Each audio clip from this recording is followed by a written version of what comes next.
पिछले 8-10 सालों में भारत के रुतबे की धमक हर क्षेत्र में देखने को मिलती है। भारतीय पक्ष की बात हर संगठन में सुनी जाती है और यहाँ तक कि ब्रिक्स जैसे संगठन जो भविष्य में सारे पश्चिमी देशों को चुनौती देने वाले हैं, वहां भारत फाउंडर सदस्यों में शामिल है।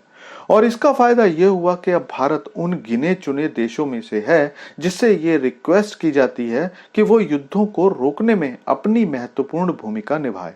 और ऐसी बातें केवल यूक्रेन और रूस के युद्ध के लिए नहीं आ रही हैं, बल्कि एक नई खबर के अनुसार अब हिजबुल्लाह ने भी ये बात भारत तक पहुंचाने की कोशिश की है कि भारत इजरायली प्रधानमंत्री नेतन्याहू से बात करके इस युद्ध को रुकवाए। तो चलिए इस खबर को जानते हैं और ये भी जानते हैं कि क्या भारत इस सारी कार्रवाई को रोकने में अपनी भूमिका निभाएगा। लेकिन आपसे रिक्वेस्ट है कि चैनल को सब्सक्राइब कर लीजिए, क्योंकि यहाँ आपको डिफेंस, फाइनेंस और फॉरेन पॉलिसी पर वीडियोस रोज मिलते हैं। तो दोस्तों, ये तो आप जानते ही हो कि हमास हो, हूती हो या हिजबुल्लाह हो, ये सारे संगठन ईरान के इशारे पर ही काम करते हैं। इन सारे संगठनों के नेता हों या इनके छोटे बड़े ऑपरेशन, सारे के सारे ईरान से ही पास होते हैं। लेकिन पिछले 2 महीनों से इन संगठनों की सच में आफत आई हुई है। हमास के ढलान का सिलसिला जो इस्माइल हानिये की मौत से शुरू हुआ था, वो इस हालात पर पहुंच गया है कि अब हमास बहुत छोटे हिस्से में ही बाकी बचा है। इसी तरह हिजबुल्लाह भी केवल पेजर अटैक और उसके बाद हिजबुल्लाह चीफ नसरुल्लाह की मौत के बाद बहुत ज्यादा कमजोर हो गया है। हालांकि ऐसा नहीं है कि हिजबुल्लाह की ताकत खत्म हो गई है, क्योंकि अभी भी हिजबुल्लाह रोज 200 से 250 रॉकेट इजराइल के इलाकों पर दाग रहा है। लेकिन अब हिजबुल्लाह अपनी पुरानी ताकत के साथ इजराइल को जवाब नहीं दे पा रहा है और इसीलिए अब लेबनान की सरकार से जाकर हिजबुल्लाह मिल रहे हैं।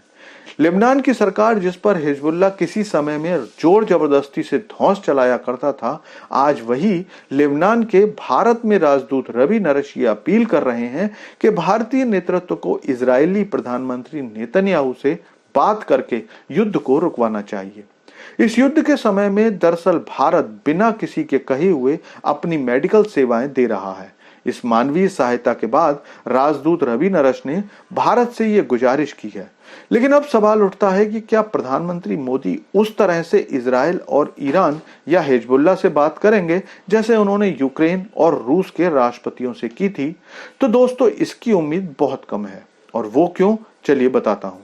दरअसल ये जितने भी आतंकवादी समूह होते हैं, ये जब भी हारने लगते हैं या भयंकर नुकसान उठाने लगते हैं तो हर मंच पर, हर मीडिया में जाकर रोने लगते हैं और सीज फायर के लिए चिल्लाने लगते हैं। लेकिन सीज फायर के दौरान ये कोई शांत नहीं रहते हैं, बल्कि ये उस समय में अपनी ताकत को फिर से इकट्ठा करने लगते हैं।